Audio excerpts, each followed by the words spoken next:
Hello. അപ്പോൾ ഇന്ന് ഞാൻ ക്ലേ വെച്ച് പരീക്ഷിക്കാൻ പോകുന്നത് ഒരു മിനി ഹൗസാണ് കേട്ടോ. ഇത് വളരെ ചെറിയൊരു വീടാണ് കേട്ടോ. അതുകൊണ്ട് ഉണ്ടാക്കിയെടുക്കാൻ നല്ല കഷ്ടപ്പാടുണ്ടായിരുന്നു.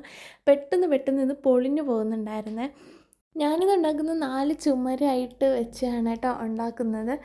കുറച്ച് കുറച്ചായിട്ട് പരത്തിയിട്ട് പിന്നെ അതിനെല്ലാം കൂടി ജോയിൻ്റ് ചെയ്ത് അങ്ങനെയാണ് ഞാൻ ഇത് വെച്ച് കൊടുക്കുന്നുണ്ടായിരുന്നത്. ഇത് അത്യാവശ്യം നല്ലൊരു പണിയായിരുന്നു ഇങ്ങനെ ചെയ്യുന്നത്. പക്ഷേ കുഴപ്പമില്ലായിരുന്നു. ഇങ്ങനെ ചെയ്യുമ്പോൾ നല്ലൊരു ഫിനിഷിങ് ലുക്ക് കിട്ടും കേട്ടോ. വീഡിയോയിൽ കാണും പോലെ ചെറിയൊരു ബോളാക്കിയിട്ട് പിന്നെ അതിനെ പരത്തിയിട്ട് ഓരോന്നായിട്ട് ഇങ്ങനെ ജോയിൻ ചെയ്ത് കൊടുക്കുകയാണ് ചെയ്തിട്ടുണ്ടായിരുന്നത്. ഇവിടെ 2 എണ്ണം വെച്ചിട്ടുണ്ട്. പിന്നെ ഞാൻ ഒരെണ്ണം ചെയ്യുമ്പോഴത്തേക്ക് ഒരെണ്ണം ചിലപ്പോൾ അങ്ങ് പൊളിഞ്ഞു പോകും കേട്ടോ. അങ്ങനെയൊക്കെയാണ് ഞാൻ ഇത് ഉണ്ടാക്കി എടുത്തിട്ടുണ്ടായിരുന്നത്. ചെറുതും കൂടി ആയതുകൊണ്ട് പെട്ടെന്ന് പൊളിഞ്ഞു പോകുമായിരുന്നു. ആ ഒരു പ്രശ്നമേ ഉണ്ടായിരുന്നുള്ളൂ, വേറെ കുഴപ്പമൊന്നും ഇല്ലായിരുന്നു. അങ്ങനെ ഇവിടെ എങ്ങനെയെങ്കിലുമൊക്കെ 4 എണ്ണവും സെറ്റാക്കി എടുത്തിട്ടുണ്ട്. അങ്ങനെ ഇവിടെ ഒരു സ്ക്വയർ രൂപത്തിലാക്കി എടുത്തിട്ടുണ്ടായിരുന്നു കേട്ടോ. ഇനി മെയിൻ പണി എന്ന് പറഞ്ഞാൽ ഈ ഒരു കൂര ഉണ്ടാക്കുന്നതായിരുന്നു.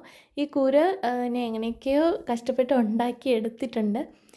2 എണ്ണം ക്യൂബായിട്ട് പിന്നെ അത് ജോയിൻ ചെയ്ത് അങ്ങനെയാണ് വെച്ചിട്ടുണ്ടായിരുന്നത്. പിന്നെ ആ ഒരു കൂര ഞാൻ ഇതിൽ വെച്ചിട്ടില്ലായിരുന്നു കേട്ടോ. ഞാൻ ഉണങ്ങിയതിന് ശേഷം ഗമ്മ് വെച്ചിട്ട് ഫ്ലെക്സ് ക്വിക്ക് വെച്ചിട്ട് ഒട്ടിച്ചെടുക്കുകയാണ് കേട്ടോ ചെയ്തിട്ടുണ്ടായിരുന്നത്. പിന്നെ ഇവിടെ വീടിനുള്ള ഡോറും ജനലൊക്കെ വരച്ചു കൊടുത്തിട്ടുണ്ട്. അപ്പോൾ ഇത്രയേ ഉള്ളൂ ഈ ഒരു മിനി ഹൗസിൻ്റെ വിശേഷം. അങ്ങനെ ഞാൻ കൂരയും ഒട്ടിച്ചു കൊടുത്ത് സെറ്റാക്കി എടുത്തിട്ടുണ്ട്. അപ്പോൾ ഈ വീഡിയോ ഇഷ്ടപ്പെട്ട് എന്തായാലും ലൈക്ക് ചെയ്യാനും സബ്സ്ക്രൈബ് ചെയ്യാനും കമൻറ്റ് ചെയ്യാനും മറക്കണ്ട. അപ്പോൾ അത്രയേ ഉള്ളൂ. അടുത്ത വീഡിയോയിൽ കാണാം. ബൈ.